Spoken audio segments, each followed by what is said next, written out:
Think we're live. Welcome to a very special edition of The Green Nurse, where we bring you hope and inspiration for growth and healing. And we're truly here to get you high one way or the other. You guys all know what that means. We're here to decrease stigma around what it means to feel good and be high to live your best life. Hope, inspiration, growth, and healing. So we often talk about things that people don't want to talk about because they're conversations that need to be had around these various topics. A lot of them are uncomfortable topics, but they need to be discussed to decrease stigma for healing. So we share compelling stories about plant medicine in hopes that it will reach someone and save a life. So tonight I'd like to introduce the owner and head cultivator at Vermont Grow Coaching, Thomas Morcombe. Tom is a cannabis entrepreneur focusing on the medicinal benefits of cannabis, cannabinoids, and terpenes. He works with both residential and commercial clients to assist them in proper cultivation practices from small grow tents to large-scale commercial operations. Thomas's love for cannabis and teaching others stems from a long background in farming and history as a medical caregiver for his mother. We'll talk about that as well. Tom is a medical patient himself, using plant medicine for both arthritis and Asperger's, which is high-functioning autism. Thomas feels a strong bond and connection with the plants he works with on a daily basis. He's an advocate for medical patients and veterans, and he donates a countless amount of time and medicine to patients and veterans in need. So thank you all for coming and watching us tonight. Tonight, we're going to be focusing on all the amazing things that Thomas is doing in the cannabis space, but we're also going to discuss first Asperger's, what that is, how that affected Thomas before cannabis came into his life, and now how cannabis is helping him to live his best life and live his dream in the cannabis space as an entrepreneur. Welcome, Thomas. Thank you for that amazing introduction, Sherry. I am glad to be on the show, very excited to be here tonight, and definitely thrilled to be telling my story. I hope that in some way it's going to be able to help some of the viewers out there understand some of their own issues as well as pursue cannabis as a medication. Yes. So Thomas, you know, a lot of people don't know what Asperger's is, you know, and so let's just start with that, really what it is, and then what led you to cannabis. Definitely. So Asperger's is high-functioning autism. In the United States, it's no longer listed as a diagnosis. It's now just high-functioning autism across the board.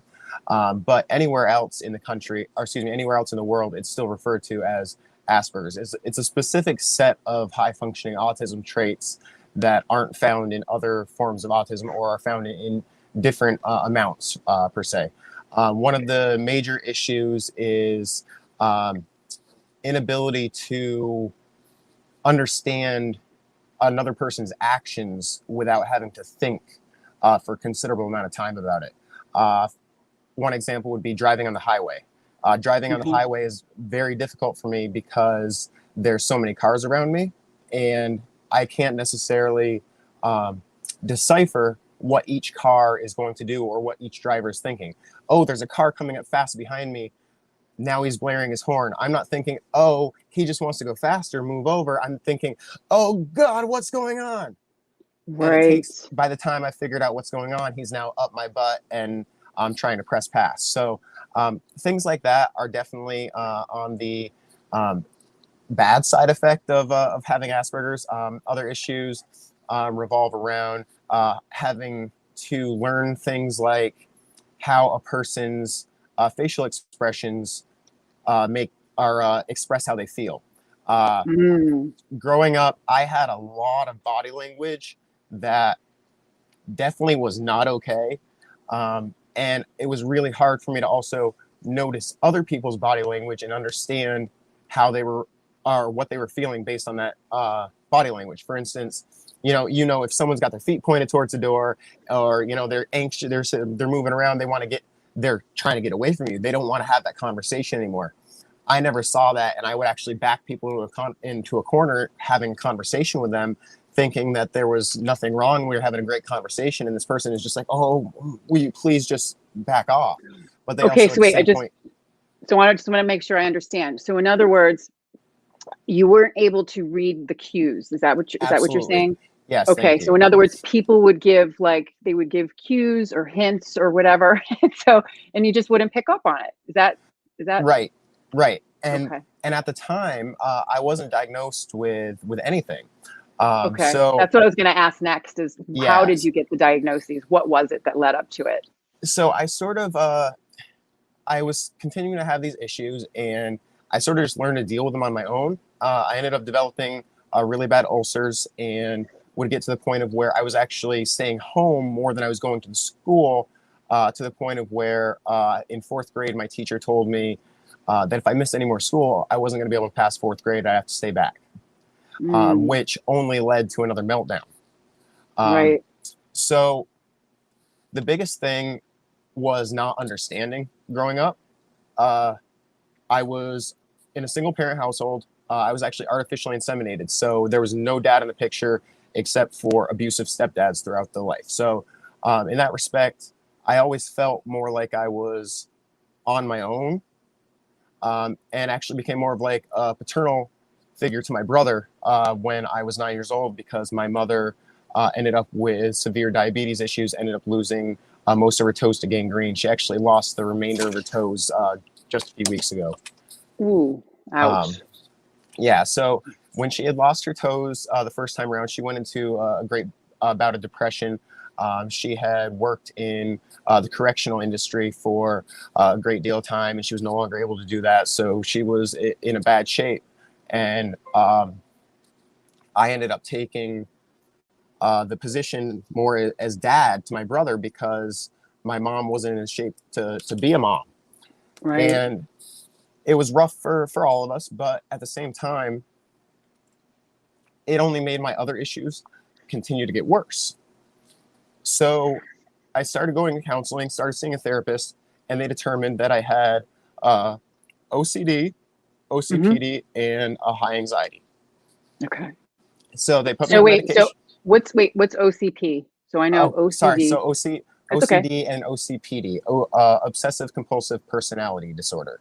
Oh, So okay. That's a new one. yeah, so obsessive compulsive disorder in like I can't have a pencil sitting in a certain way, but obsessive compulsive personality disorder in that when I wake up in the morning, my feet have to hit the floor in a certain way. And if they don't, my whole day's screwed up. Okay. So would you repeat the behavior until they hit the floor the right way? Yes. Like in other And words, that okay. So like you'd get back into bed, you put your feet back down again, and once they hit the floor the right way, you were good to go. absolutely. And if I Okay. felt like they didn't, I wasn't going to school that day. I was staying home. Okay. Yep. All right. I was going to the fridge and mixing up some sort of concoction to make it look like I was much more sick than I was, pouring it on the floor and yelling, "Mom, I threw up." Yeah. Okay. Okay. All right. Yeah. There you So go. Okay. So um then what happened? and so at that point, um we had moved a few times, and I was getting a little bit older in my adolescence, becoming a teenager, and realized that a lot of these issues continued to get worse, and the medication was not helping at all. It was making me Okay. feel So like a when did you zombie. start? So when did they start you on medication? When did So they? they started me on medication when I was about 11. Okay. And by the time I was 15, I had chose to stop the medication on my own. Okay. And what were Uh, you taking? so I honestly, I can't remember. I know Zoloft was one of them. Um, Okay. and that was for mainly for the anxiety. And then there was another one for the OCD and the OCPD. But the Zoloft was horrible. It would give me brain zaps. Hmm. So I know what that is. I could wake up in the morning, be walking around or drive in a car or whatever, and then I would feel like I was grabbing an electric fence in my brain. It was zap, zap, and I would have to pull over if I was driving a car, or Oh, if I wow. was walking. You know, I'd have to stop and take a breath for a minute, and I hated the feeling, so I stopped cold turkey, and that made things worse, a Worse. lot I worse. can't I can't imagine. So All um, I went several years with nothing. I became an alcoholic, and topped out at 296 pounds. what? Yeah, 296 pounds. Oh, I didn't know So, that. Thomas, that's wow. Okay. So alcohol and overeating. yep, alcohol and overeating. And I ended up having some really bad knee issues, blew out my knee a couple of times, had some ACL surgeries. And the last time I went in for surgery, well, actually not this last time, because I had surgery this year too, or in 2020, but well, we won't discuss that one. So when I had surgery back in 2009, 2010, somewhere around there, the doctor came to me and said, we're going to do the surgery, but I need to send you to the anesthesiologist first because they have to measure your neck to make sure that you're not too overweight. Oh, wow. Okay. Yeah, because they were afraid that they weren't going to be able to stick the tube down my throat properly without hurting me in some way or me suffocating, something along the lines of being too overweight and having too much fat in the neck. Right. Okay. So luckily I was able to get the surgery, but it really hit hard. I mean, at that point, I'm like, I had to get my neck measured to see if I could even have surgery. And like, if I was 20 pounds heavier, I wasn't going to be able to have surgery. What do I do? Right. So I went on to a heavy, strict diet. And at the time I was not a cannabis user, but I was just going to ask you that. Yeah. And in fact, I'll take a step back and talk about that a little bit. I was a dare kid growing up. I grew up in the era of dare. Officer D'Esposito would come and he'd play cards with us and he'd shoot hoops and he'd give us candy and he'd tell us how bad cannabis was for us and how it was a gateway drug and how when we were teenagers, everybody was going to be offering it to us. Well, guess what? Nobody started offering it to me until I had an abundance of it. Right. Right. But yeah, so in any case, I was a dare kid growing up, and my mom was a party person, and I associated alcohol and other drugs with cannabis specifically because they were all being used at the same time. Right. I remember a story in particular. I was 11, 12 years old, and I was called out at about 3 o'clock in the morning to fix the computer. The issue with the computer was that the monitor was not on. It was a school night for me, and I had a test the next morning, and all I could smell was cannabis throughout the house. So my brain automatically associated that with cannabis, and it wasn't the fact that, oh, these guys are all drunk and high on other things. Right. They were using multiple. Exactly. So because you smelled the cannabis, and that's what you smelled, and so you associated all of partying, regardless, as not absolutely. A good thing. So okay, I can see. Yeah. So at that point, I was against cannabis, and when I realized how much the Zoloft was working against me, I was against everything at that point. I just stopped everything about the same time that I moved out, and that was when I was 15. I moved out of my mom's house when I was 15. Now that I look back on it, most likely because I was an asshole. No, honestly, no. For lack of a better term, give yourself a break. The Asperger's had a lot to do with it. I was very, very independent and very mature for my age, to the point of where another 15-year-old would argue with their parent, come back and apologize later. Yeah, I get it. You're the parent. To me, no, you're wrong. I'm the one who's working. You're on disability. I'm bringing more money into this house than you are. I've been taking care of my younger brother for 6 years. Yeah. I'm not going to listen. And at one point she was like, okay, well then why don't you go? And unfortunately for her, but fortunately for me, because it really was a stepping stone for me. I moved out at 15 and I maintained a full-time job and continued to go to school, straight A's, until I became salutatorian in my class, which was okay. So I'm going to, Thomas, this is just amazing. So, but cannabis wasn't into your life at all at this point in time. You weren't taking any medications, right? I was doing this all on my own with no medications. That's amazing. Okay. So no medications. You move out at 15. You're not taking any medications. You have Asperger's, and here you are working and going to school, doing it on your own. How did you do it? Obsessions. So part of Asperger's is having specific obsessions about hobbies or people or interests or whatever the case may be.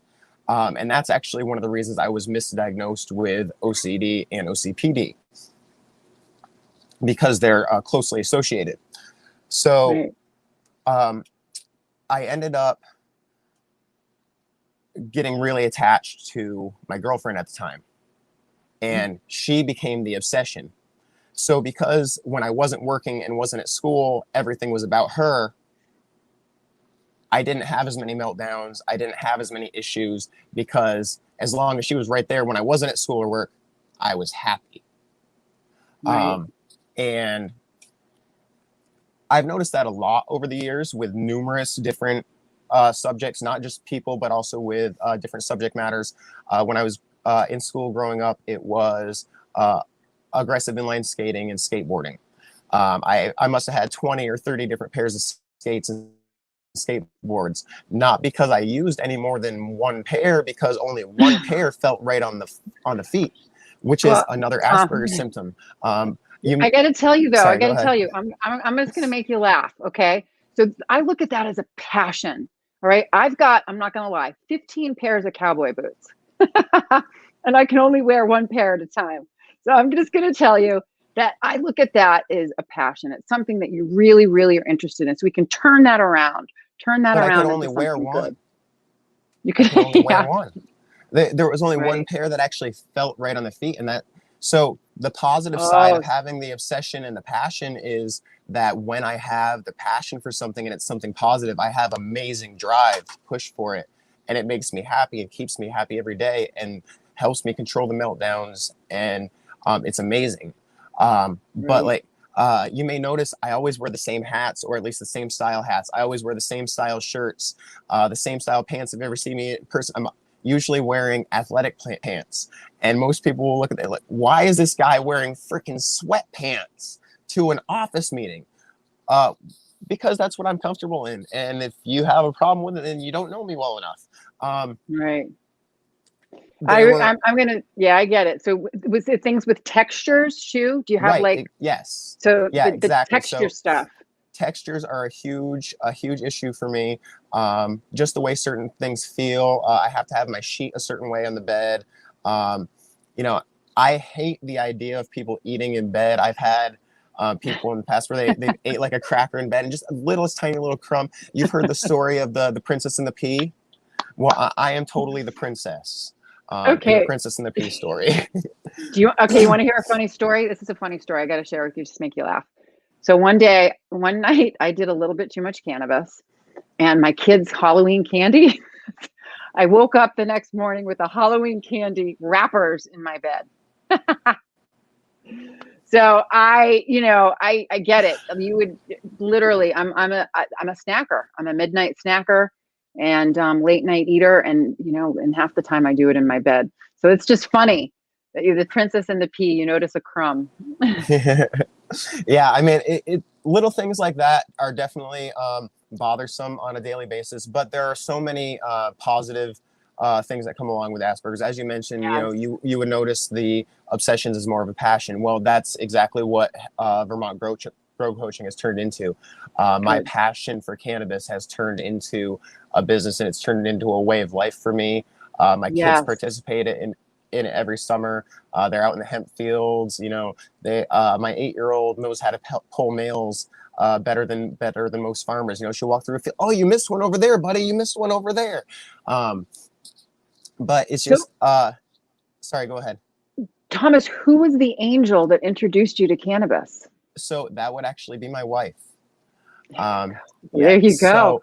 So That's so awesome. about the time I had graduated high school, and shortly after that, my first child was being born. Um, my mom had come to me and said, I am a medical patient and I'm using a dispensary that just opened up, but the product is crap. She said, it's not Oh doing yeah. for me what it's supposed to be doing. I'm getting much better relief from stuff on the black market, getting stuff from my friends. I want your help. I hadn't grown cannabis before. I hadn't grown anything indoors before, ever. But I had done plenty of farming with my grandfather and some gardening and stuff. So I decided to give it a try. And the first time I failed miserably. And I had told, oh yeah, we're going to get you 6 to 8 ounces. You're going to be set for a couple of months. You're going to get all the medicine you need. And she ended up with under an ounce. So she was very disappointed, not just because there wasn't enough there, but because I had put the hope in her that she was Mm. going to be able to beat cancer. And See. I mean, so she had already had that hope in it herself, but I had increased that hope by agreeing to grow for her. Yep. So from there, I continued to try harder and harder and harder. Over the course of a year, I got really good at it. And she's like, I need you to help this person and this person and this person who are also medical patients. Well, in the state of Vermont, you can't do that. You're only allowed to be the caregiver for one patient. Yeah. So I had to get some friends together who ended up taking on those additional roles as caregivers for me. And that's where the idea of Vermont Grow Coaching was born. Nice. So in 2017, I did some consultations for a couple of commercial medical facilities and hemp farms. Mm-hmm. And then I decided, okay, well, instead of just doing this on my own, recreational cannabis was coming along in July of 2018 for Vermont, and they were not going to allow recreational sales anytime soon. So I'm like, okay, well, they're going to allow cultivation. This is something I know how to do. This is something my guys know how to do. Let's get together and do this. So they were all for it. We were all in. And one by one, as we approached legalization day, they dropped out.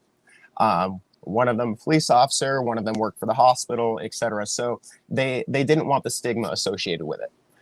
So it ended up being just myself. If I had known that at the time, it might have been Vermont Grow Coach as opposed to Vermont Grow Coaching. But I'm glad that it was Vermont Grow Coaching, because I've now actually turned my one-man business into a full team. And this year is, everybody looked at 2020 and I looked at 2020. I'm like, oh man, I'm so glad that's over. I'm so glad. But in reality, the COVID stuff is still going on. But 2021 for me is the biggest year for Vermont Grow Coaching yet. We've taken on quite a few large investments, and we're going to be helping out a lot of farms with hemp clones and stuff across the country this year. So we're pretty excited for that, but myself included. But I can definitely say that when I was a kid, I never thought that I would be growing cannabis for a living or even consulting on any sort of farm work for a living. It was not an interest at the time. In fact, I think I wanted to be a veterinarian, to tell you the truth. I could never stick an animal with a needle, though. I'd have to leave that to the vet techs. I'll just pet them and tell them that they look nice and clip their nails, maybe. But anyway, so as I became older, started helping my mom, I realized how much it was helping her. And, Vermont Grow Coaching was starting to come out. And at the time, I had started dating my wife. And this was shortly after I had lost all of my weight. Now, I lost all of my weight, now here's a funny story. So I had read a story that there was a group of monks that lived on 2 tablespoons of hemp seeds, 1 fruit, and 1 vegetable every day. Is that what you did? I said, well, hell, excuse my language, if they can do that, then I can do something pretty close to that. So I cut out everything from my diet that was liquid except for water and black coffee. Ooh. And then for foods, I cut out anything high in carbs, all breads, etc. For breakfast, I would have a non-fat yogurt and 2 tablespoons of hemp seeds. Throughout the day, I would have just plain popcorn. I would take popcorn kernels, put it in a paper bag, and put the paper bag in the microwave. And just plain popcorn, nothing on it, no butter, anything. And then when I would get home at night, I would have a small dinner of about 800 calories or so, and that would be the rest of my food for the day. And that was sometimes like a slice of flaxseed pizza and some sweet potatoes or something like that. I would make sure it was really healthy. And the weight just started melting off. I dropped 130 pounds in 9 months. Now, Wow. I ended up in the hospital at the end of that 9 months, but it had nothing to do with the weight loss. Ooh. I had been taking vitamin C capsules for the past year. I actually 800 milligram capsules, I think, or 800% of whatever the daily intake is. And I ended up developing calcium oxalate kidney stones because vitamin C. Yes, because the vitamin C was combining with the yogurt and creating kidney stones. Oh, So I ended up in wow. the hospital with extreme pain. And at that point, was told that my ketone levels were all, I hadn't been eating enough calories. Yep. So one thing I can say is that don't trust everything you read on the internet, because Hmm. if the monks could live on that, they definitely weren't doing so healthily or very healthily. Um, Right. but for me personally, once I felt healthy the entire time. In fact, I actually had a nurse tell me while I was there, "Don't listen to the doctor. You look great, honey. You know you you're gonna get, you may be a little bit under the weather right now, but you're gonna get back in a much Right. better shape than you were when you were 296 pounds." Right. So Right. obviously, it wasn't the best way to lose the weight, but it happened. It's So kind of this fast. leads into Yeah. this. Mhm. Yeah, very, very fast. So this leads into the story with my wife. Um, Okay. she had wanted to do the Biggest Loser run at Killington. So Hmm. we went and we did the Biggest Loser run together. And I actually placed second, I believe, second in my group. So I placed second, and which was amazing because a year earlier I had been 296 pounds. So just for So the new people that are watching, what is The Biggest Loser? So just so a lot of so people don't know what that oh, is. oh, not a problem. Yeah. So The Biggest Loser is a television show where Hmm. sometimes celebrities, but usually just regular people will go on and they're overweight and they'll compete for a couple of months doing numerous different training exercises and going on strict diets to see who will lose the most percentage of body Right. fat. Right. Um, And so you guys so, did that. so um, there was a year where The Biggest Loser was doing a Biggest Loser run in different Hmm. cities, and we just happened to Right. do the one that was in Killington. And I took second Okay. place, and I was thrilled until I got in the car and realized how much my knees were hurting. Um, Oh. Keep in mind, I had also just had knee surgery a year earlier, and this was my first real strenuous activity other than normal stuff that I had been approved for. So I was in a lot of pain. And we got Hmm. back to her house, and she said, "Well, you told me you might smoke with me at some point," because she was a very avid consumer of cannabis. Um, and She was your angel. She and to was your me, angel. I was like, okay, it was slowly coming around on me because, okay, yeah, it helps my mom. And okay, well, if I'm going to be in a relationship with somebody that's using it on almost a daily basis, well, at that point, maybe, I Right. need to at least give it a try. Right. So I tried it and I didn't get high at all. But all of the speed that's running through my brain at 100 miles a minute slowed right down to a normal pace. There you go. And I looked at her and I could tell what she was thinking, and I could tell what what her facial expression meant without having to think about it. And at Yeah. that point, I didn't even acknowledge the fact that my knee pain had disappeared. At that point, I was like, this just made me normal. Oh God. Yes.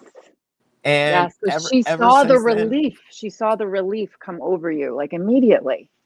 ever since then, I've been almost a daily, or excuse me, I am a daily user all day, every day now. But so I became a daily user Me too. within a couple of months after that first time. Um, to the point, like, she was one of those afternoon, evening, smoke a bowl sort of thing type of person. Whereas she would go to work a couple hours before I would, and I would have 2 hours at home with no kids and her gone. And I'm like, oh, well, this is a perfect time for me to slow my brain down a little bit, and then I can go take a shower and still go to work, and I won't. Oh, this would be perfect. Well, she didn't think so much when she first found that out. Right. But as we learned more about how it helped me, Hmm. That's what I was we going to came ask in next. we came into the actual diagnosis of Asperger's. Wow.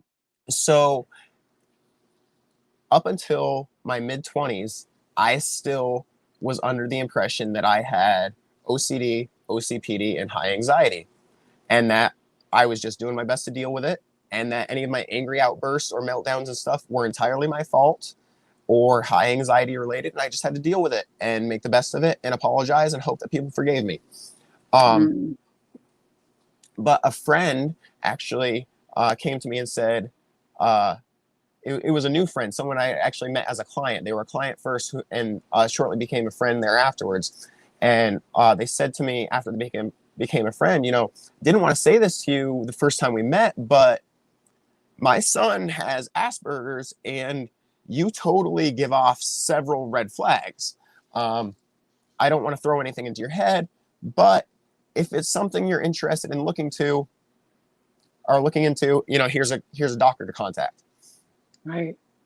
So I didn't end up contacting his doctor because they were in Albany and I didn't want to make that drive. And doing one-to-ones and group things are really difficult for me unless we're really talking about cannabis. Yeah. Because it's my passion. If I go to a customer's home and we're there talking about the plant, I'm like, oh, hi, how you doing? Let's talk about the plant. But going to a doctor's office, especially a new appointment, the drive there, having to go on the highway, going in to see the doctor the first time, feeling like he's analyzing me in more ways than he should be, putting stuff into my own head. Right. It just, I freaked myself out about it. I'm like, no, I can't even make that call. Well, I ended up Right. finding a doctor that was willing to do some telehealth video calls with me instead. And that actually ended up working out fantastic because I didn't have the overstimulation associated with the drive there or sitting in the waiting room under the fluorescent lights. We could base it on my time. I could be in my pajamas if I wanted to, etc. And the first That's why telehealth, that's why we are so adamant about telehealth now. I absolutely. just have to it's just for people, people that have chronic debilitating illnesses, anxiety, agoraphobia. So do you know what I mean? Like it's huge. And I'm so glad that you were able to get that. And you're So I'm protecting sorry I the didn't mean to cut environment you. too. No, you're good. You're protecting the environment too. If you don't have to drive to your office and they don't have to drive to your office to meet you, you just save yourself emissions for the day. Yeah. And I Um, found too, even as a nurse doing telehealth with patients now, I'm finding that patients actually disclose a lot more, which is just really interesting because they're they in their do. safety of their home. Do you know what I mean? They feel safe, they feel comfortable. There's I can't reach out and grab them. You know what I Right. mean? So they disclose a lot more. So I find that the telehealth sessions are very beneficial. So that's something as a nurse that we really want to continue going forward. So anyway, Absolutely. so go ahead, go back to your story. Oh yeah. So in any case, uh, he when I first spoke with him the first time, he specifically was like, okay, well, what are you trying to get out of this? And I said, well, I would like to know if I have Asperger's. He's like, okay, why do you want to know? Are you looking to go on Why medication? do you want to know? Is things getting worse at home, etc. And I'm like, okay, well, a couple of reasons. So the first being, yes, things are getting worse. I have the outbursts more often. I went to NECAN, Vermont, and I had a booth there for the entire weekend, and I ended up staying for 4 hours out of the entire weekend because the Oh, overstimulation of all the voices, all the people talking around me when they were just having conversations with each other. I don't have the ability to block out those conversations. yeah. So if you're having a conversation with someone at the next table and someone over there, I'm getting all the conversations at once. And then I've also got someone talking to me, and it just overwhelming and overstimulated. And then I hear someone come on the loudspeaker and the fluorescent lights above my head. And then somebody accidentally knocks over a speaker. And I Before you instantly know it, felt, yeah. I felt like I had the flu and I was outside getting sick. And I scattered a bunch of my stickers on the table and some of my cards on the table. And I went, well, I paid for my booth. Hopefully they'll leave my stickers here for the weekend. And I Right. went home. Um, but that's actually one of the reasons you won't find me at conventions. It's not because I don't Hmm. love people. I love my customers. I love the patients that I work with. Um, I love all people for the most part.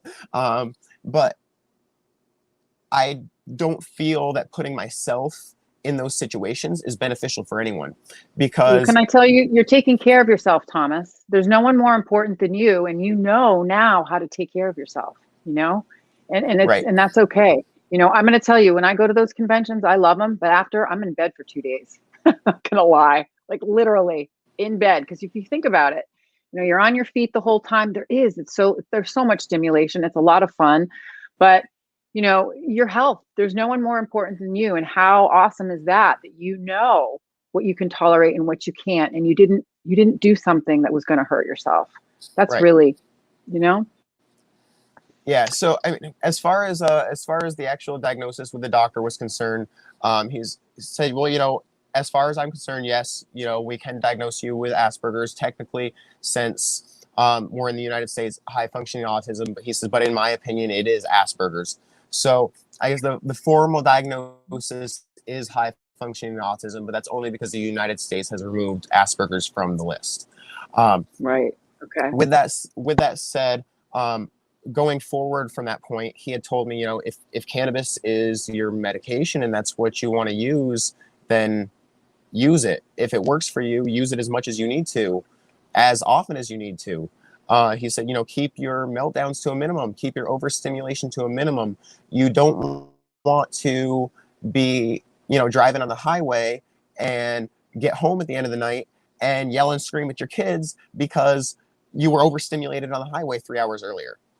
And Right. a lot of that comes with fatigue and exhaustion. And the overstimulation causes exhaustion, which Yes. prevents me from being able to control the other symptoms. Right. Um, Makes sense. so having the cannabis in my system, having it slow my brain down just enough to be able to monitor what's going around me and see things as they happen, helps lower that overstimulation just enough that I can go to that event convention to walk around for an hour and say hi to people. But I Right. can't go there and have a booth for the weekend. I can Right. still go to a concert like I used to when I was a teenager. I just have to plan it accordingly. When I was a teenager, I would go to a Dropkick Murphys concert and I'd be up at the front of the gates and I'd be the one hanging on as everybody's trying to yank me back into the mosh pit and pour beer on my head. But now as an adult, if I go to a concert, we're arriving as the main set is starting, after the warm-up bands have already gone on, because I already know that an hour and a half is going to be my limit. And that loud Right. music and being around all those people that are bumping into me and everything is only going to be able to last so long before I go from being happy, yeah, this is my jam, to, oh my Get God. me out of here. So Right. at that point, exactly. So we plan that accordingly. We plan to arrive late specifically to help me in that sense. And then in the event that we go to a family function, my wife may take the kids and go 20 minutes earlier, and then I may show up. And we don't tell anybody, oh, he's showing up in a different car because he has Asperger's and he wants to Right. get the hell out of here sooner. No, she says, he got caught up with work. He'll be here soon. I show Yep. up. In the event at any point during the night I need to get out of there, I can just go. Because Yep. if I stay, I become miserable. And then I'm sitting in the Yep. corner feeling sick and feeling miserable. And my Hmm. wife's having a great time. And I'm just, why is everybody having a great time when I just want to be at home? So being Right. able to pull myself out of those situations is uh, very important. I call And it emotional intelligence. thank you, No, emotional seriously, intelligence. it Now, is. It's mental, emotional intelligence for sure. I would like to Learning. believe that cannabis is what has provided me the ability to have that emotional intelligence. Until I had cannabis, my brain was always going too fast and had too much coming at it at once, that I could function on a daily basis, but I could never function as well as I could Yes. if my brain was slowed down a little bit. So now, you know, 5 years ago, if you had told me that I would be running a successful business and I would have employees and that, I wouldn't have to worry about looking at the bank account to go, oh, can I buy this package of crackers for the kids today? No, Hmm. I would have told you were crazy. But looking back on it now, I look at it and I go, cannabis literally saved my life. If it was not for my mom needing cannabis to save her life, and if it was Hmm. not for my wife being a cannabis user prior to us becoming in a relationship, I never would have found the plant, and I never would have realized how fulfilling my life could actually be. Power of the plant for sure. So what I love so much, Thomas, is that, you know, you've you've worked through so much. You know, think about it. You've been through a lot of trauma and you've pushed through it, you've worked through it, you've sorted things out. You have an amazing wife. You've started your own business, Vermont Grow Coaching. That's just amazing. You're living your dream. You're living your best life. So you have Asperger's. So how does that affect your ability to run a business?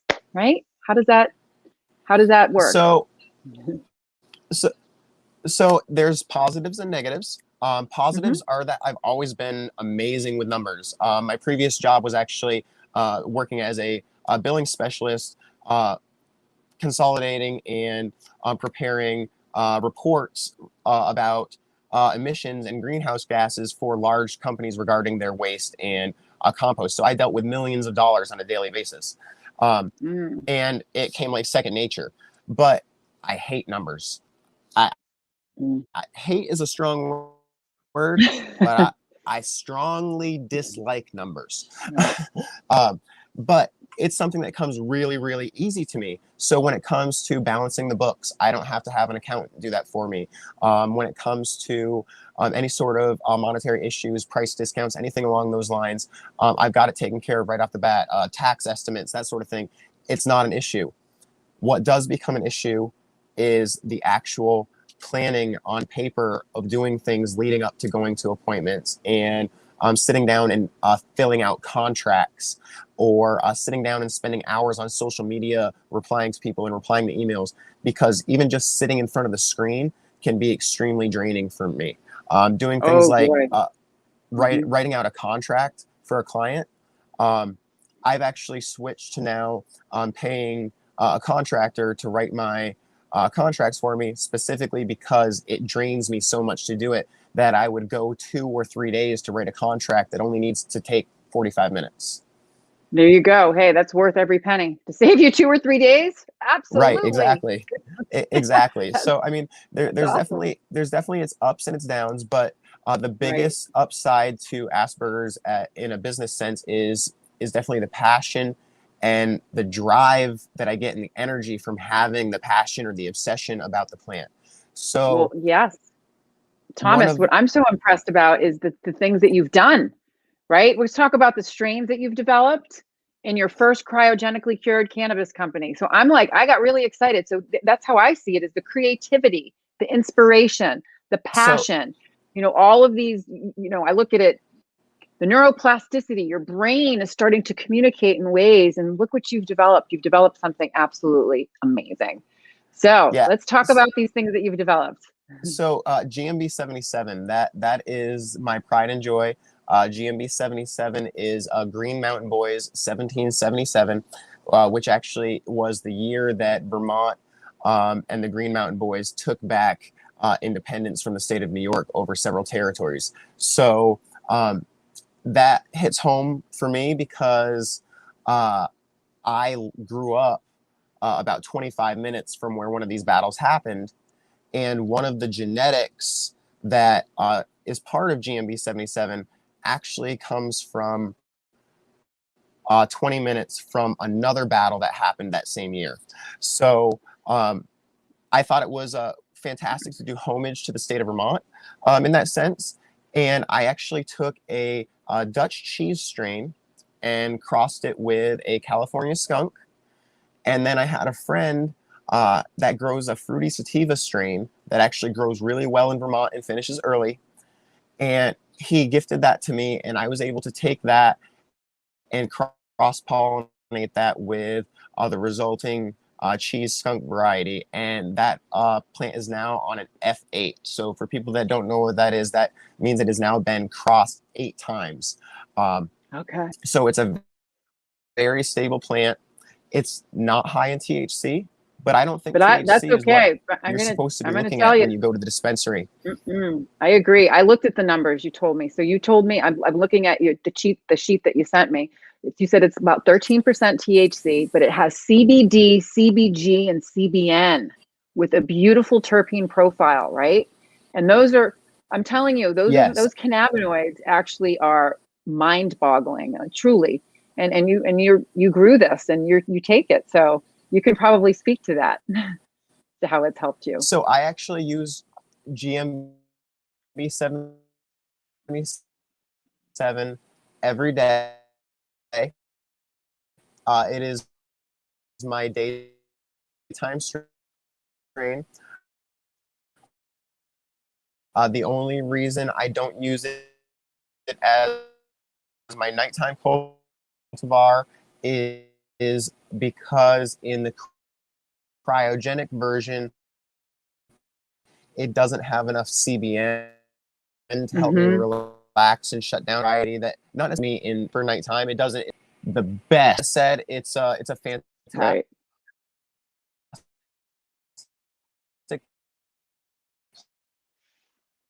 plant, Mm. I'm having a technical difficulties. and I'll Hold on, hold on a second, actually Thomas. I think we're having tech be technical difficulties. having F8 seeds available at the end.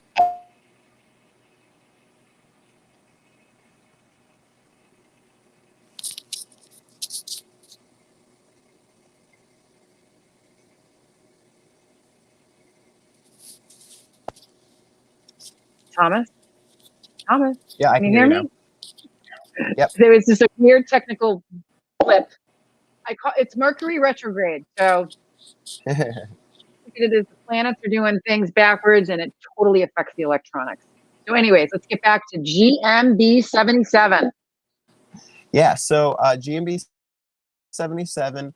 I'm actually I have the F8 seeds coming out at the end of February, and I'm actually offering a free pack, three seeds feminized to any medical patients that are in need. So if it's legal for you to grow in your state and you're a medical patient, contact me. Let me know you're a medical patient, and I'll make sure you get a pack of these seeds. Um, I feel that this plant has helped me so much that I want to share it with people. And I feel that the recreational community may enjoy GMB 77, but the people that are really going to appreciate it is the medical community, the ones that actually Yeah. need this plant as a medicine on a daily basis. Yep, absolutely. That is awesome. I cannot wait to try it. So just for our viewers, because there's a lot of people have questions. How do you medicate with cannabis during the day? Like do you have like a routine or is it as needed? Or, everyone's different and there's no right or wrong. That's what I want to tell our viewers out there. There's no right or wrong. Cannabinoid therapeutics is patient specific. And sometimes as we grow and evolve and change, our endocannabinoid systems change, how we medicate may change and the products that we take may change as well. Not for all patients. Like I said, everyone's different. So we're going to talk about how Thomas uses the plant. So I would definitely have to agree with that the methods change considerably. When I Mhm. first started using cannabis, it was mainly smoking a bowl. Um, Maybe because I didn't know how to roll a joint. I don't know. But as I progressed, eventually I did start smoking joints and start consuming different oils and edibles to see what would help in different ways. At Mhm. one point, when speaking with my doctor, and talking about cannabis, he was actually speaking with me specifically about my arthritis, and he asked me if I consumed tobacco. And I said, Mm. well, no, I don't smoke cigarettes or anything like that. And he said, no, no, no. Well, how about a blunt wrap?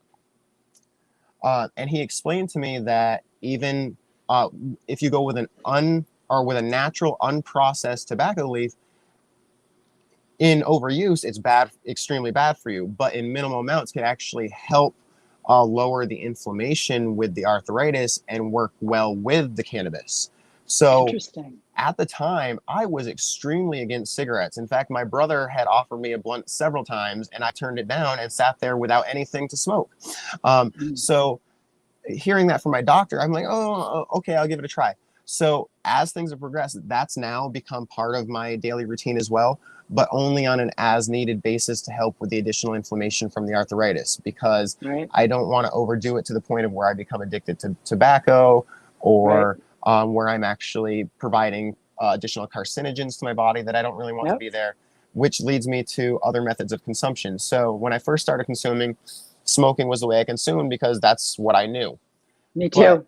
as you learn more about it as a medication, you learn that, okay, well, yes, smoking may relieve in certain ways, but it's also bad for you in other ways with carcinogens and just pulling smoke into your lungs to begin with. So in that respect, I still smoke on a daily basis, but a lot less than when I first started.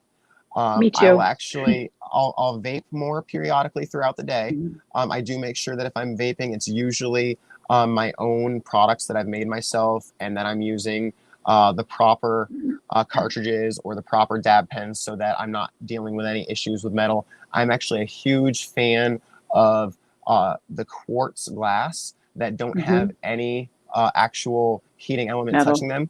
So that way you're not getting any sort of metal into your body at all. Um, Right. those are actually a lifesaver for me because they don't take much to put enough in my system to help with uh, my issues. So I can be out doing something with the kids and, oh, give me 1 second and just pop around the corner, pop, pop. Oh, I'm done. Okay. All right. Right. Back to whatever. And it's not that I need to really hide it from them either because they all know that I use it as a medication.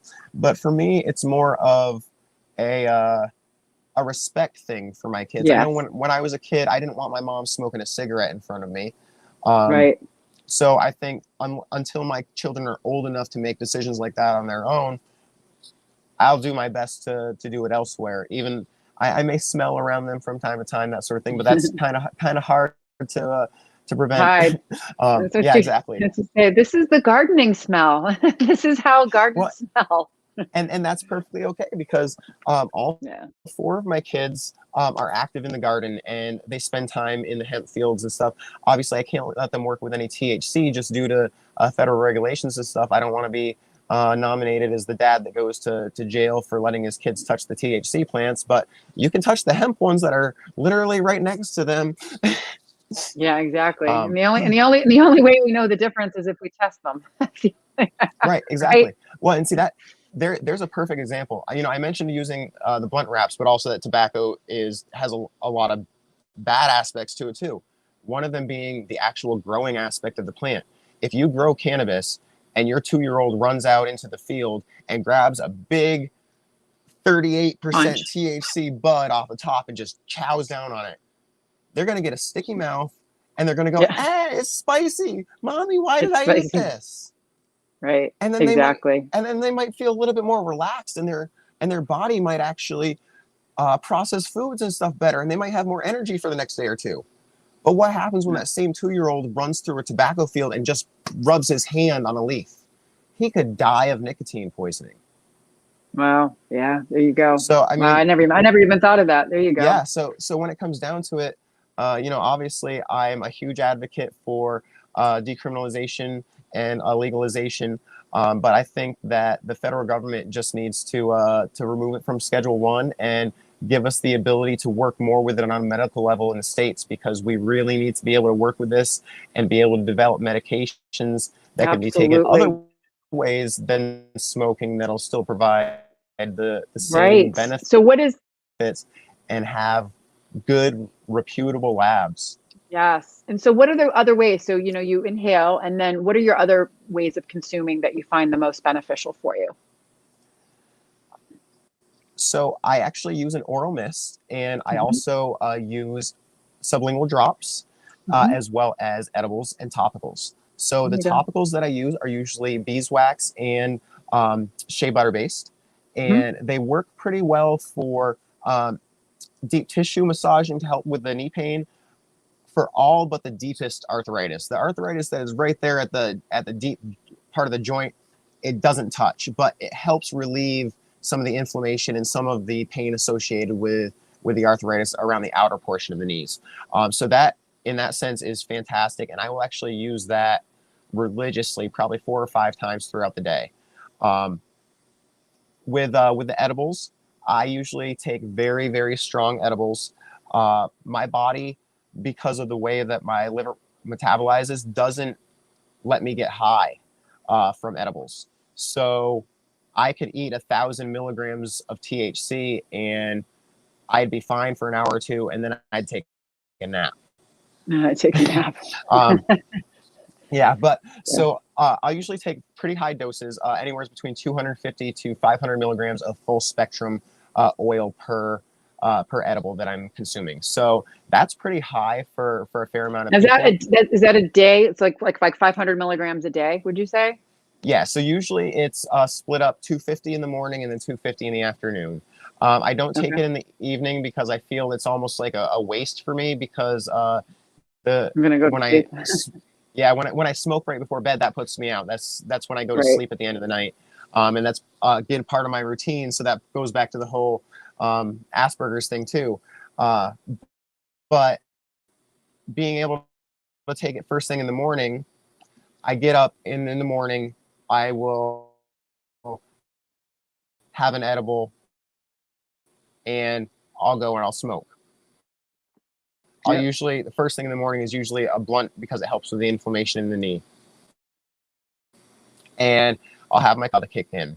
Whereas the blunt is going, or any sort of cannabis consumption in smoking form is going to be provide more immediate relief for the pain. Right. The Yes. edible takes half an hour, 45 minutes, sometimes longer to actually Yep. kick into full effect.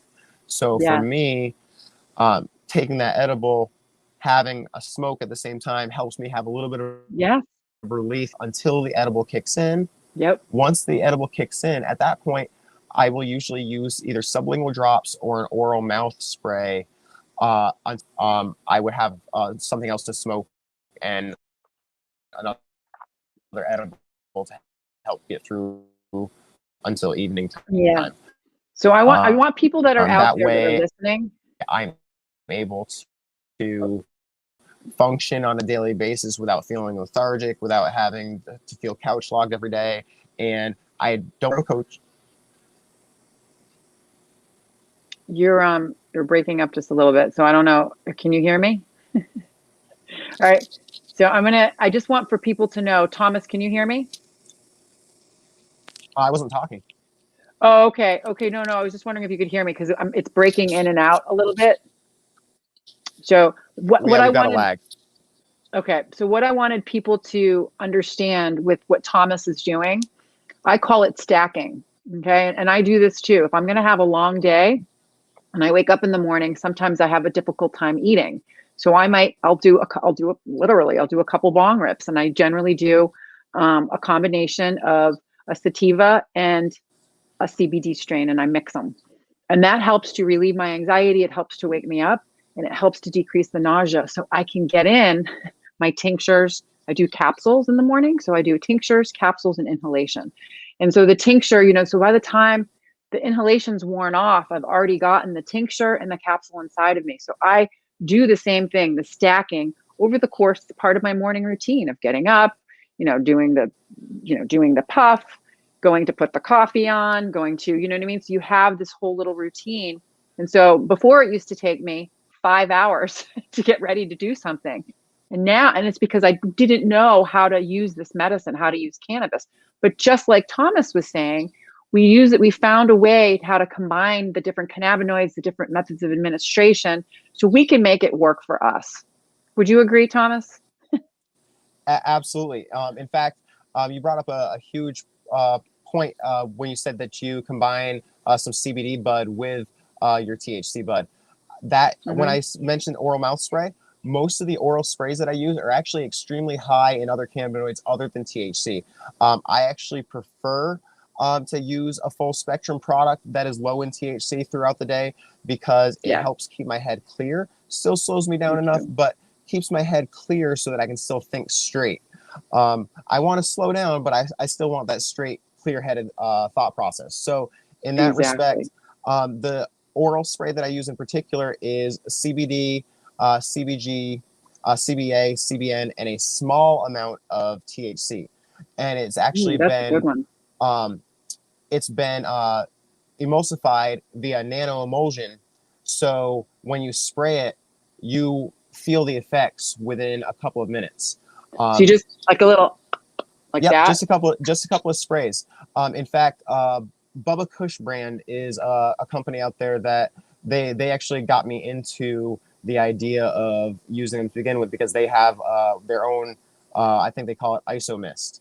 And Okay. I had used that and it worked phenomenal. And I got to figure out what's going on here. So, uh, another benefit of Asperger's, being able to deduce what people are doing without having to ask them or without having to figure out what their proprietary information was. So just by looking at what information they did provide and what other little information I was able to find online, I was able to come up with an identical product. Um, Wow. so obviously, I don't know if they've patented that yet or not. Mhm. And if they have, well, I guess I can't sell it. But I Mhm. made it for myself and to give away to my patients. So I didn't even worry about that when I came up with it. I just thought, I'm like, wait, I can do that and I don't have to pay $65 a bottle. I can make it Make for the it. cost of $2.50 a bottle. Right. There you Oh, go. well, Make your own no brainer. medicine. Exactly. Well, Thomas, you have been doing some amazing things. Your story is very, very compelling. It's very, very inspiring. I truly hope that it's brought hope and inspiration to other people that are out there. You've been in the space. And so, and your dreams, keep living those dreams. So what's next for you? What does 2021 look like for you? What's on the agenda? So 2021 is going to be huge for Vermont Grow Coaching. Over the last couple of years, we've expanded into New York, Connecticut, Massachusetts, and Maine. And we are now looking to expand across the country. Hopefully by May, you'll see us delivering clones in a town near you. So we actually have picked up several large investors that are helping us pursue providing organic, clean hemp clones to any farm in need throughout the U.S. So we're purchasing a proper transportation vehicle that is actually going to hand deliver these clones to the farms across the country so they don't have to worry about shipping and they don't have to worry about freight. Oh, that's awesome. Wow. Wow. So how can people find you, Thomas? Tell people how they can find you. So you can find me on vermontgrowcoach.com. I update that site Mhm. maybe once every 6 months, so you might find some info on there, maybe not. You'll at least find my phone number. You can contact me on Facebook, preferably through my Vermont Grow Coaching page. Um, my personal page seems to get banned quite a bit nowadays. Uh, you can also find You and me me both. on you can also find me on Instagram, or you can contact me directly at 802 342 5381. All right. So Thomas, do you have any for people that are new out there? People that are new out there that might be listening, parents that might be listening that have children that have autism or been diagnosed with Asperger's. What would your message be to them? Talk to your doctor about options, because there are plenty of options out there that don't involve pharmaceuticals, or that involves pharmaceuticals to a much lesser degree, that will still allow your child to function better on a daily basis while still being able to use cannabis as well. And another tip, if your doctor isn't willing to talk to you about it, find a new doctor and contact the green nurse, because they can help you. Oh, you're good. Because you know what? We do get on the horn. Trust me. I'm getting on the horn this week. Totally getting on the horn, talking to these doctors because patients are being over medicated. I mean, there was another patient today that I talked to that way too many medications. So you're doing good work, Thomas. Thank you so much for coming on. Thank you for sharing your story. Thank you for being brave and courageous and for really living your best life, doing what you can with what you have right here right now. You're a power of example for so many people out there, and I'm really honored that you came on the Green Nurse Show to share your story. Well, thank you, Sherry. I really appreciate the chance to come on and share the story. I really do hope that it's helped quite a few people at least understand how cannabis can be used as a medicine, even if they don't decide to use it that way themselves. For me, it's all about ending the stigma and bringing cannabis to the forefront of the medicinal community. So I think what you're doing is fantastic, and having the ability to be on the show here today and share my story, I'm just overwhelmed with gratitude. And you're going to get a copy of it. So we'll talk about that in a minute. So we're going to wrap it up. This is a very special Friday night live with the Green Nurse and Thomas, Vermont Grow Coaching. And remember, everyone, what it's truly about, it's about living your best life.